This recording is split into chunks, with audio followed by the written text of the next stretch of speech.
الحمد لله نحمده ونستعينه ونستهدي ونستغفره ونؤمن به ونتوكل عليه ونعوذ بالله من شرور أنفسنا ومن سيئات أعمالنا من يهده الله فلا مضل له ومن يضلله فلا هادي له ونشهد أن لا إله إلا الله وحده لا شريك له وأشهد أن محمدا عبده ورسوله صلى الله عليه وسلم.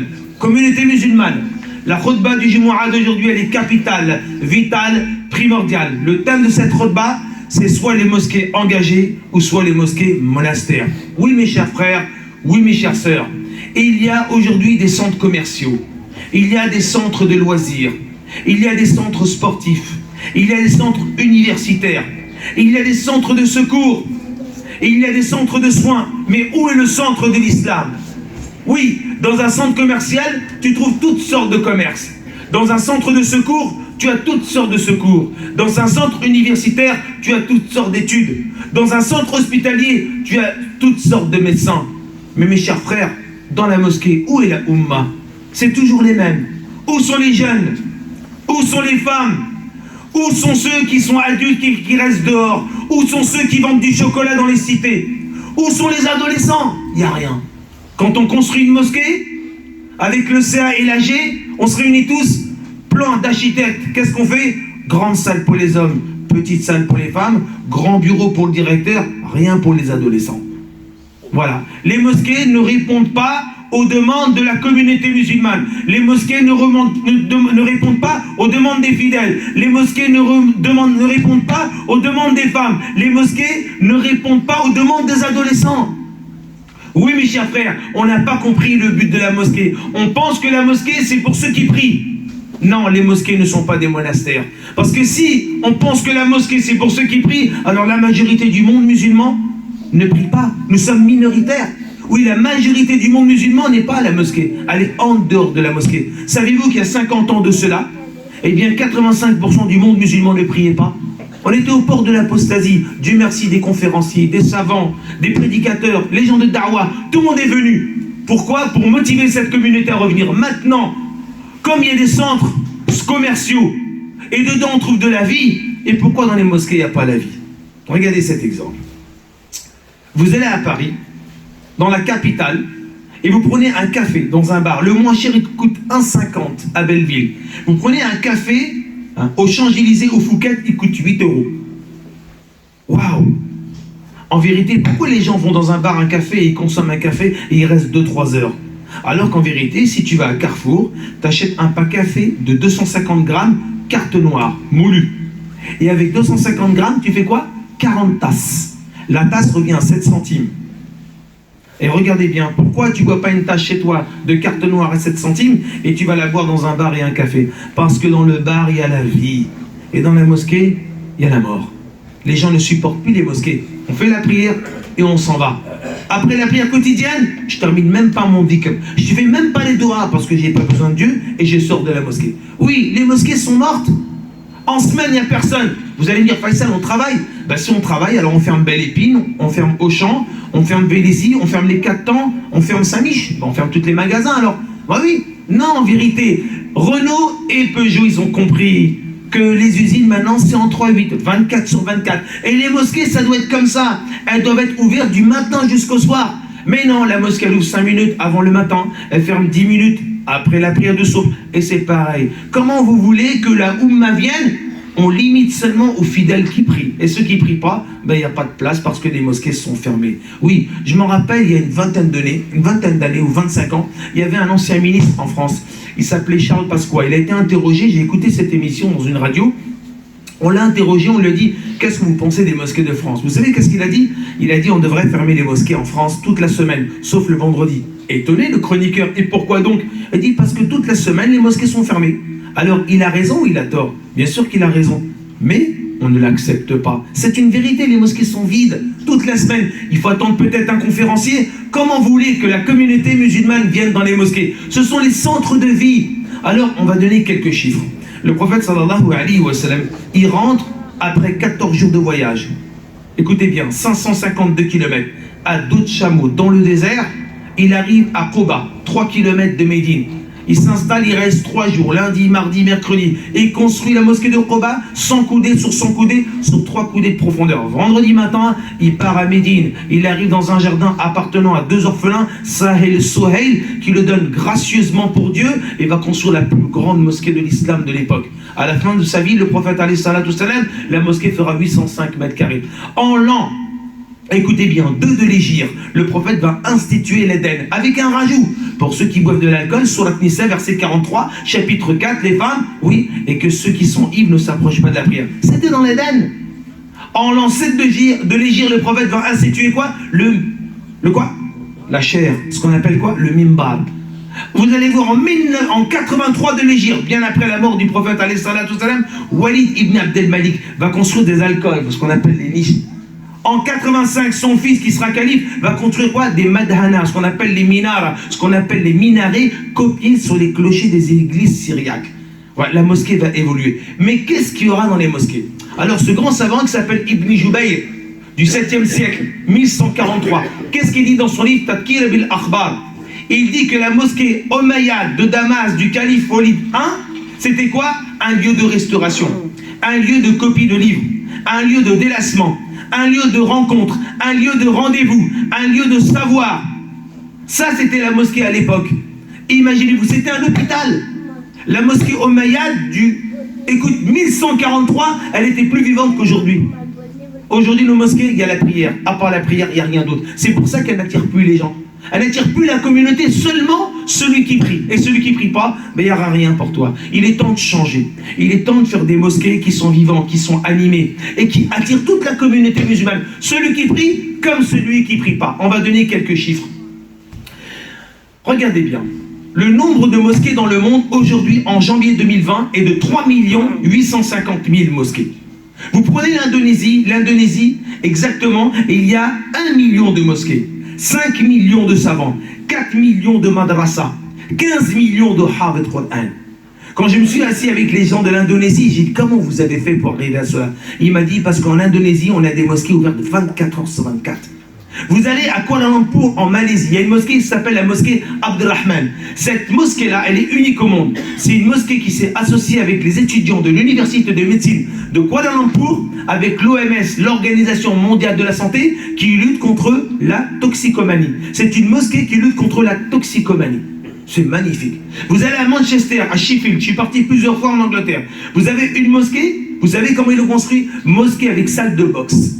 Allez, trouvez-moi aujourd'hui une mosquée en France où on dit à l'architecte, tu fais une salle de sport. Ah, Oudubillah, ça va pas, non? Salle de sport dans les mosquées. Alors qu'à l'époque Omeyyade, il y avait le sport dans la mosquée. Et vous savez pourquoi ils ont fait ça? Pour lutter contre la délinquance. Et ça a attiré beaucoup de jeunes. Et ils ont été applaudis par David Cameron quand il était ministre. Voilà les mosquées intelligentes. Allah m'a permis, je suis parti 5 fois en Terre Sainte. En Terre Sainte, côté 48, côté 67. J'ai visité 3 mosquées. Ces mosquées-là, elles sont immenses. Pour les hommes, pour les femmes, et au dernier étage, salle de sport, hammam individuel, sauna individuel. Vous avez vu? Vous allez par exemple, quand j'ai fait une tournée aux États-Unis, vous allez à Amtrak. Amtrak, c'est aux USA. Vous êtes dans cette ville, on l'appelle la ville aux 12 mosquées. La ville aux 12 mosquées. Regardez bien, cette ville-là, le jour de Eid et les fêtes musulmanes, les écoles sont fermées. Les écoles sont fermées, les bâtiments publics sont fermés. Les écoles sont fermées, les centres commerciaux sont fermés. Et ces 12 mosquées, tous les jours, de l'Éden, en haut des minarets, depuis 2004.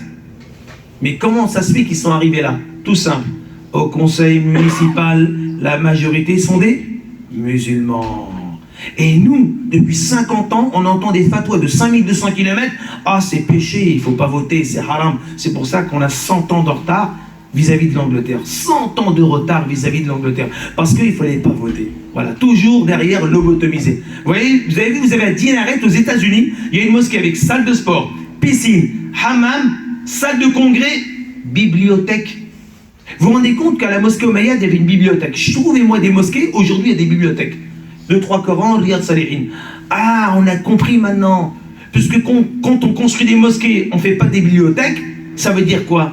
Eh bien, il n'y a pas d'instruction. Donc, alors les jeunes, allez regarder sur le net, et puis allez vous exploser, allez faire des attentats. Puisqu'on ne répond pas aux demandes, aux questions des jeunes, il n'y a pas de science, il n'y a pas de savoir, alors ils vont étudier sur YouTube. Et après, ils vont devenir quoi? Ce qu'ils sont devenus. Vous vous rendez compte? Voilà, aujourd'hui, dans les mosquées, moi je suis parti dans les mosquées dans le monde entier, vous savez c'est quoi les bibliothèques? Comme cette grande salle. Muntakhab al-Hadith, 15 ummal, Mishqat Masabih, que des recueils de 80-50 volumes. Aujourd'hui, dans les mosquées, il n'y a pas de livre. Donc, si tu veux étudier, tu restes à la maison, tu écoutes un conférencier. Il n'y a rien à la mosquée. Tu veux t'occuper des jeunes dans les cités? Il n'y a rien dans la mosquée pour eux. Tu veux t'occuper des jeunes qui vendent du chocolat en bas de la cité? Il n'y a rien pour vous, restez en bas de la cité. Les femmes, restez avec vos huiles d'olive, vos gâteaux à la maison, il n'y a rien pour vous. Voilà, les mosquées sont vides toute la semaine. Donc après, on pleure pour la communauté, on se dit, ouais, je comprends maintenant pourquoi 70%, écoutez bien, des musulmans en France, 70% en France, sur les 80 000 prisonniers de France, oui, 70% c'est des musulmans. Ça fait 55 000. Comment ça se fait qu'en France, la majorité des musulmans, parmi les minoritaires, sont en prison? Parce que la mosquée ne répond pas. Vous voyez? Donc c'est pour ça qu'on va sortir un verset du Coran. Avancez un petit peu, barakallahu fikoum. Ce verset du Coran se trouve dans Surat Al-Kahf, chapitre 18, verset 28. Surat mécoise, mais c'est un verset médinois. Le grand exégète, l'imam At-Tabarani, dans son exégète, qui dit, rapporte que Abdurrahman bin Sahl bin Hunayf, rahimahullah, dit que Allah, quand il va descendre ce verset du Coran, Wasbir nafsaka ma'alladina yad'una rabbahum bil ghadati wal ashi.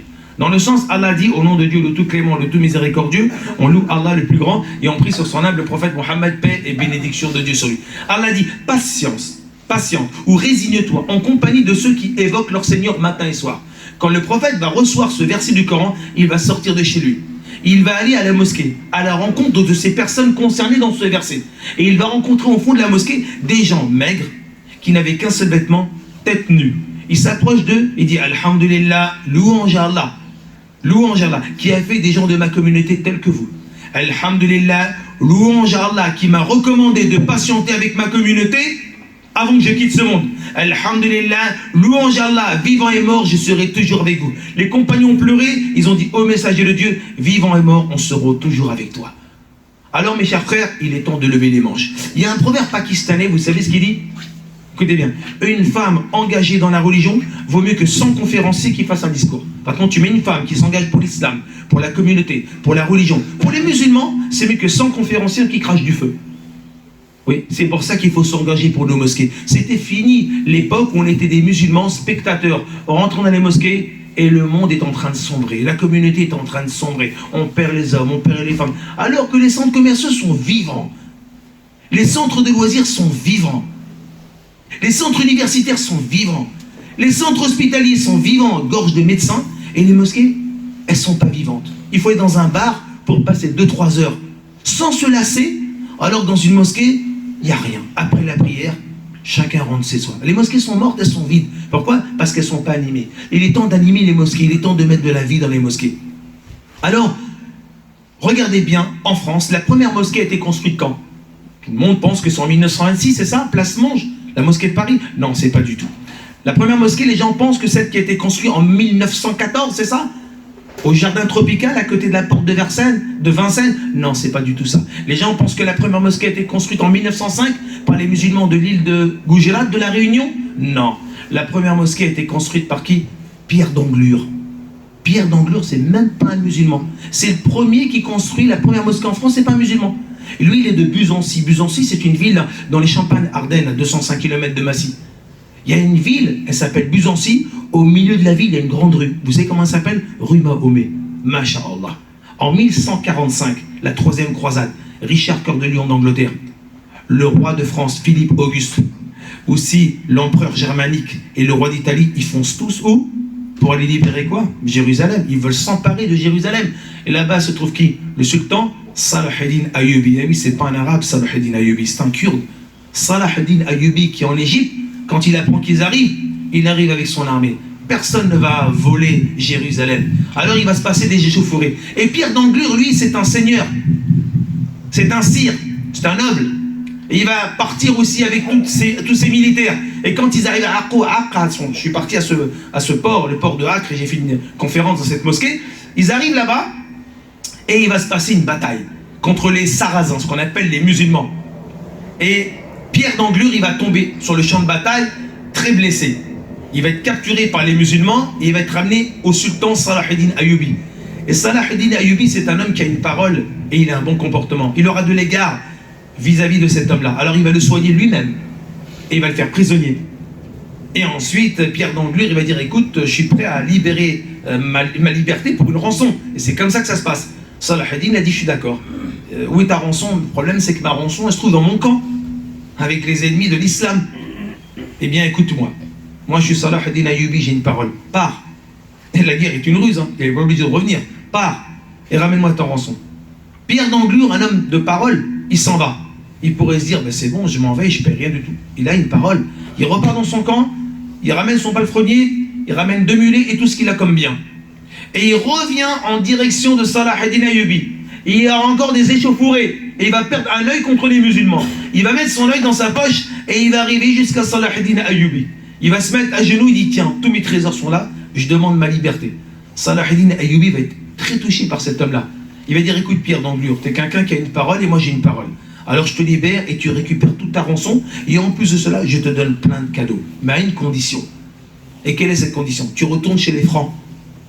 Et quand tu retournes chez les Francs, je veux que toutes tes descendances mâles portent le nom de Salah ad-Din Ayyubi. Oui, Pierre Philippe d'Anglure Salah ad-Din. Ensuite, Éric Salah ad-Din. Ensuite, vous avez Auguste Salah ad-Din, duc de Bretagne. Vous avez Philippe Salah ad-Din, guerrier de Nancy. Pendant 4 générations, il y aura le mot Salah ad-Din dans toute sa descendance. Et il va construire la première mosquée de France. Imaginez-vous. Voilà, en fin de compte, on connaît notre histoire, on connaît un peu l'histoire de la France et des mosquées, mais maintenant on est pragmatique. Si on veut sauver cette communauté, il faut sauver les mosquées. Si les mosquées sont vides, nos cœurs sont vides. Si les mosquées sont mortes, chez nous, c'est la mort. C'est impossible qu'une maison d'un musulman soit plus vivante que la mosquée. C'est impossible. C'est impossible. Il y a les anges, il y a les malaïkas, ils ne sont pas sûrs d'être chez toi. Donc il est temps de mettre de la vie, de l'ambiance, de l'animation dans les mosquées. Et on va donner une deuxième histoire, Inch'Allah, à la deuxième partie. Subhanakallah bihamdik, ashhadu an la ilaha illa ant, nastaghfiruka wa natubu ilayk.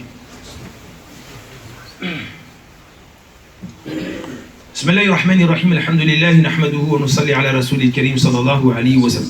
Dans l'authentique de l'imam al-Bukhari, 5247, Abi Hurayra radiyallahu anhu raconte qu'en l'an 8 de l'Hégire, le prophète sallallahu alayhi wa sallam, en 628, le prophète sallallahu alayhi wa sallam va envoyer une délégation un peu loin de Mecca.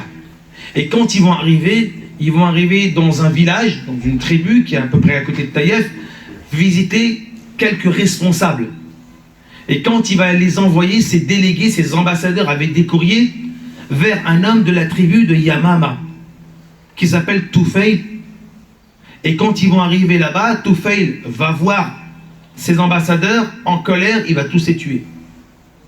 Ensuite, quand il va les tuer, le prophète va entendre cela, il va dire Dieu s'en occupera. Il s'appelle Toumama ibn Athal, c'est pas Tufail, Toumama ibn Athal. Ensuite, Toumama ibn Athal, un an plus tard, il s'en va au pèlerinage païen. Quelques compagnons ont vu ce groupe militaire, ils ont interpellé et ils ont ramené à Médine. Ils ont attaché le responsable à un poteau de la mosquée. Regardez bien, ils vont appeler le prophète alayhi salatu wassalam, le prophète va dire, vous savez qui vous avez attaché? Non, c'est Toumama ibn Athal. Ils ont sorti les sabres de leur fourreau, prêts à en découdre, ils veulent se venger. Toumama a tué 8 ambassadeurs, ce qui est contraire quand même. Et que va-t-il se passer? Le prophète va dire, non, vous rangez vos épées dans mon fourreau. Est-ce que vous lui avez donné à manger? Vous voyez? Quand je dis que les mosquées, la première chose, c'est quoi l'époque omeyyade? C'était un lieu de restauration. En vérité, si nos mosquées étaient des lieux de restauration, il n'y aurait pas un seul migrant dehors qui mourrait de faim. Pas un seul. Ils viendraient tous taper à la porte des mosquées. Oh là là, on ferme les mosquées. Vous vous rendez compte?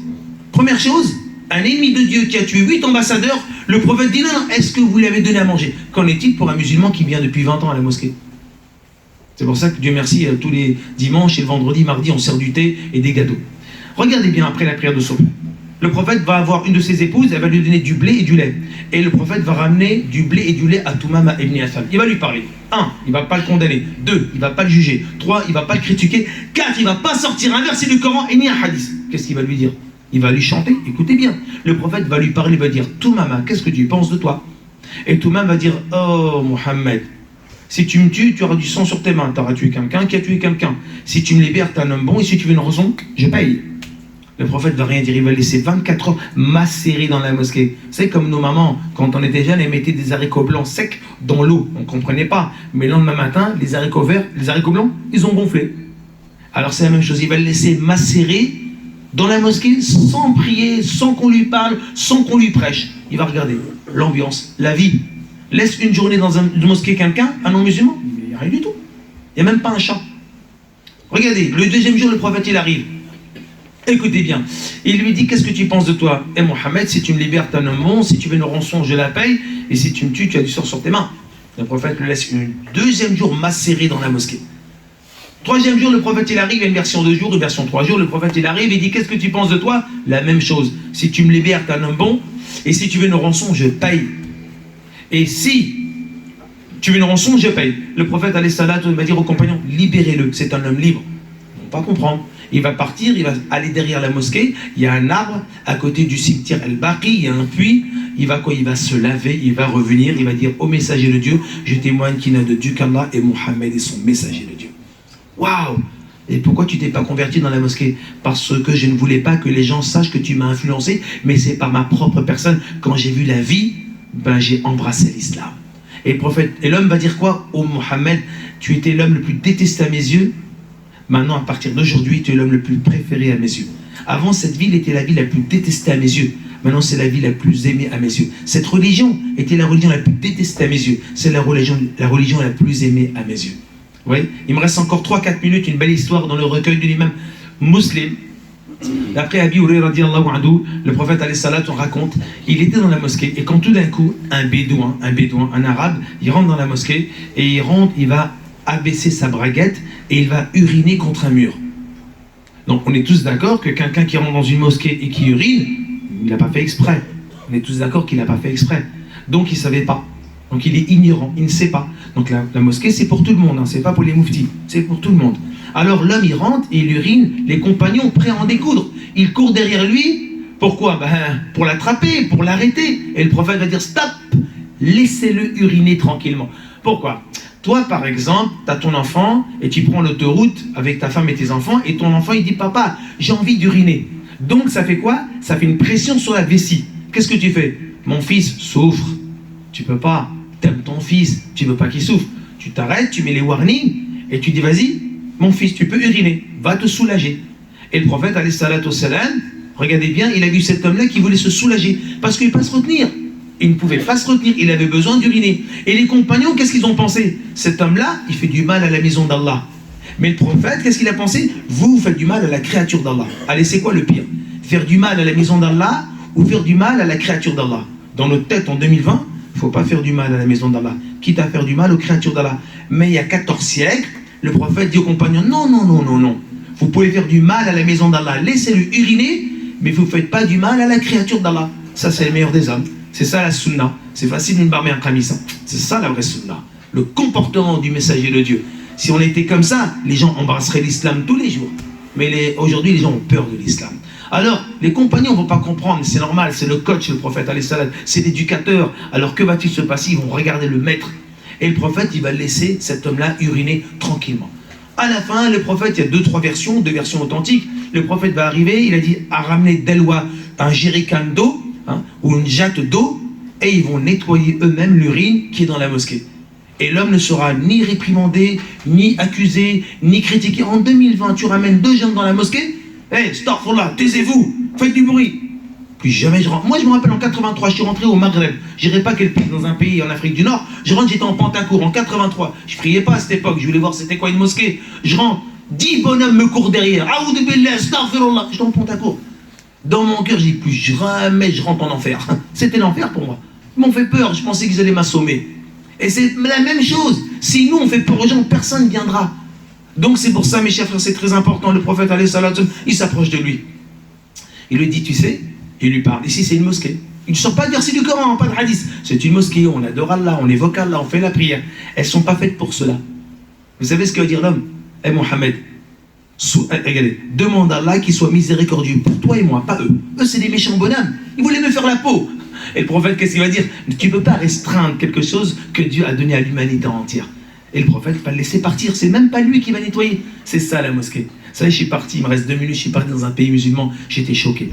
Quand je suis rentré dans ce pays musulman, ya Allah, je rentre, j'étais en visite pendant plusieurs jours dans ce pays, je fais des conférences, et puis je m'arrête, à un moment, je prends une pause, je bois une boisson gazeuse dans la rue, et je vois un kiosque à journaux. Et qu'est-ce que je vois? Je vous lis ce qui a marqué, j'étais choqué.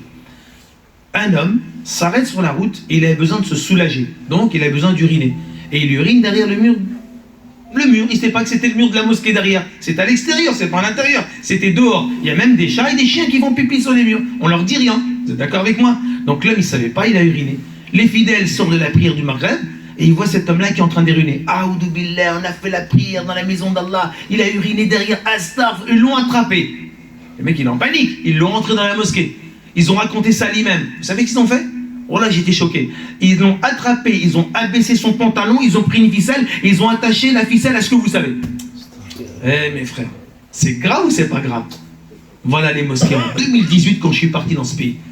C'est pour ça mes frères et mes sœurs, il y a des mosquées qui avancent et qui évoluent. Vous allez en Indonésie, vous vous rendez compte? Indonésie, 1 million de mosquées. 1 million de mosquées en Indonésie, mes chers frères. Vous allez à Birmingham, je suis parti plusieurs fois. Birmingham, vous allez dans cette ville-là. 300 000 musulmans. 180 mosquées. 2 madrasas internats comme Chaton-Silon de 10 ans. 500 savants. 10 000 enfants qui apprennent le Coran. 80 000 personnes le jour de l'Eid. Comme au Stade de France. L'équivalent de 40 mosquées de 2 000 personnes. Enfin donc c'est pour ça mes chers frères et mes chères sœurs. Il est temps de mettre de la vie dans la mosquée. C'est terminé les mosquées, on fait la prière, on s'en va. Les gens sont dehors. Il y en a qui vendent du chocolat. Il y a les jeunes qui veulent même pas venir. Il y a les adultes qui sont dans les bars et les cafés. Pourquoi? Parce qu'ils se disent dehors je suis mieux qu'ici. Vous savez, j'ai fait une conférence dans une ville où je suis parti, j'étais choqué, je rentre dans la ville et je m'approche de la mosquée, il me dit non Faisal, c'est pas ici, c'est l'autre mosquée. Ah bon d'accord. Et je vois des gens qui viennent prier, mais pas dans cette mosquée, ils vont dans l'autre mosquée. Et je vois des gens sur le trottoir d'en face, ils vont prier là au lieu de prier là-bas, je comprends pas. Il me dit oui, ça c'est la mosquée des Algériens et ça c'est la mosquée des Marocains. Ils ont pas peur les responsables le jour du jugement? Ils ont pas peur que tu descends en bas? Non, je prie pas dans cette mosquée. Moi je prie à la mosquée des Marocains et moi je prie à la mosquée des Algériens en 2019. Ça fait pas peur. Alors, avant d'aller faire la conférence, je vois un abribus, je vois plein de jeunes. Je dis, bon, je vais leur parler pour les inviter quand même. Moi, je ne fais pas une conférence pour les personnes âgées, c'est pour tout le monde. Et je vois des jeunes et je leur parle, je dis, voilà, il y a une conférence, je viens de Paris, ça vous intéresse, c'est un sujet qui est pragmatique, qui est intéressant. C'est ce qu'ils m'ont dit. Ils m'ont dit, cher, j'ai pas la prétention d'être cher, je suis le plus ignorant d'entre vous. Ils m'ont dit, cher, t'es dans le gaz. Ça m'a fait du bien un peu, hein. Une petite claque, ça réveille, hein. Toujours trop d'éloges, c'est pas bon, tu deviens malade. Elle était dans le gaz. Ah bon? Elle me dit, regarde, on est sous l'abribus. Tu vois pas la nana là? C'est une bombe. Tu vois pas la bouteille de JB's là? Tu vois pas la musique? Tu vois pas les boîtes de nuit? On a plein de tentations que vous avez pas. Vous savez pas dans quelle galère on vit. Vos discours, ils sont pas adaptés à nous. Waouh! Vos discours sont pas adaptés à nous. Un conférencier dans une mosquée, c'est quoi? El-Qiyas, l'analogie, taqlid. Tu ramènes un jeune, c'est du charabia. Donc il est temps de quoi? D'adapter nos mosquées, quoi? Pas qu'aux fidèles, à toute la Ummah. On demande à Allah, tabaraka wa ta'ala, mes chers frères, qui nous pardonne. Pitié Allah. Pitié parce qu'on n'est jamais là. Pitié Allah parce qu'on est toujours dehors. Pitié Allah, on ne donne pas du temps pour la mosquée. Pitié Allah, on ne s'occupe pas de notre communauté. Ya Allah, on a délaissé nos jeunes dans les cités. On a délaissé les femmes dans les maisons. On a laissé les papas dans les rues. Ya Allah, on te demande pardon. Allah, nettoie-nous. Allah, protège-nous. Allah, illumine-nous. Allah, mets-nous la sincérité. Allah, mets-nous la sincérité. Allahumma nasaluka imanun kamila. On te demande la foi complète. Wa lisanun dhakira, une langue évocatrice. Wa qalbun shakira, il y a un cœur qui te remercie. Wa ilmun nafi'a, une science profitable. Wa niyatus sadiqa, une bonne attention. Wa hayatun tayyiba, une vie d'excellence. Wa jannata aliya, un paradis élevé. Allah élève cette communauté. Allah protège cette communauté. Allah fait que les mosquées sont vivantes, que les mosquées sont animées. Allah ramène tous les musulmans dans les mosquées. Allah fait qu'on accueille les musulmans avec un grand cœur. Et les non-musulmans, il y a une dame, il y a une semaine, une non-musulmane, une dame avec son mari, elle vient me voir. Est-il possible qu'on puisse boire un verre de thé? J'ai entendu que dans votre mosquée, vous distribuez du thé. C'est magnifique. Les musulmans de la rue, des quartiers, des appartements ne savent même pas ce qu'on a dans les mosquées. Ils ne savent pas. C'est à nous d'aller les voir, de les rencontrer, de leur dire venez ici, il y a de la vie, il y a de l'ambiance. Celui qui ne fréquente pas la mosquée, comment on sait chez lui? Donc c'est pour ça qu'on demande à Allah tabaraka wa ta'ala qu'à partir de maintenant, les mosquées soient vivantes, elles soient animées, plein d'activités. Allez rencontrer et regardez mes chers frères, faites des salles de sport. dans les mosquées, oui, pour attirer toute la jeunesse, pour éviter la délinquance. Remettez de la vie, pas que des conférenciers, pas que du Coran, parce que nos adolescents de 15-16 ans, ils se barrent des mosquées. Je connais des Hafid Quran de 15-16 ans en France, ils vont plus dans les mosquées. Pourquoi? Parce qu'à 15-16 ans, on les abandonne. 3-4 ans, c'est facile, 5-6 ans, c'est facile, 10 ans, c'est facile. Mais quand 15-16 ans, on les abandonne. Donc on demande à Allah Ta'ala qui nous pardonne, qui nous illumine. Allahumma salli ala Muhammad wa ala ali Muhammad kama sallayta ala Ibrahim wa ala ali Ibrahim fil alamina innaka hamidun majid. Deux annonces, on a besoin de 40 colis alimentaires. On a 40 familles qui sont dans le besoin. Vous allez dans n'importe quelle grande surface, vous prenez un carton, vous mettez un peu de café, un peu de beurre, un peu de sucre, un peu de chocolat, un peu de couche. Chacun, il peut faire les courses demain avec son épouse et il gagne des hasanat. Un petit colis alimentaire, ça coûte même pas 10 euros, 15 euros et vous le ramenez à la mosquée, on a besoin de 40 colis alimentaires. Aussi, c'est très important, on a eu un papa tout à l'heure qui m'a appelé, il est très malade, il est très vraiment malade, donc on lui fait doua, c'est très important. Il revient de l'Asie, donc son fils, il est accompagné de l'Asie et comme vous savez ce qui se passe en Asie, il est revenu et même son fils maintenant, lui aussi, il est très malade. Donc c'est très important de faire doua pour notre communauté. Aqim as-salah. Allahu Akbar, Allahu Akbar.